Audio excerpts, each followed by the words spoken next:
بسم اللہ الرحمن الرحیم۔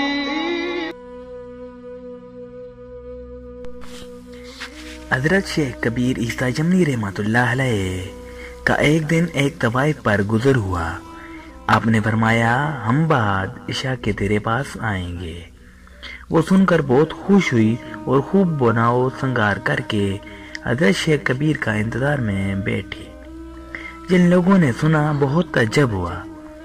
بعد عشاء کے حسب وعدہ آپ اس کے ہاں تشریف لائے اور 2 رکعت نماز اس کے مکان پر پڑھ کر نکل کھڑے ہوئے۔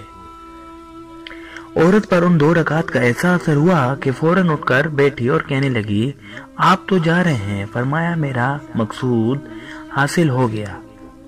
چنانچہ اس وقت طوائف پر رخ طاری ہوئی اور شیخ کے ہاتھ پر توبہ کی اور کل مال و اسباب اپنا چھوڑ دیا۔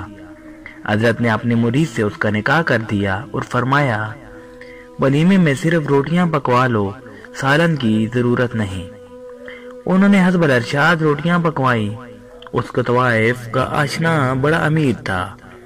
اس کو جب یہ معلوم ہوا کہ طوائف نے توبہ کر کے شیخ کبیر کے ایک مرید سے نکاح کر لیا ہے اور اس کا آج ولیمہ ہے جس میں صرف روٹیاں پکوائی گئی ہیں، سالن نہیں ہے، تو اس نے امیر نے چند بوتلیں شراب کی بیچ کر شیخ کبیر کو پیغام بھیجا کہ میں نے سنا ہے آپ نے طوائف کا نکاح اپنے ایک مریض سے کر دیا ہے اور آج ولیمے میں صرف روٹیاں ہی پکوائی ہیں، سالن کا انتظام نہیں ہے،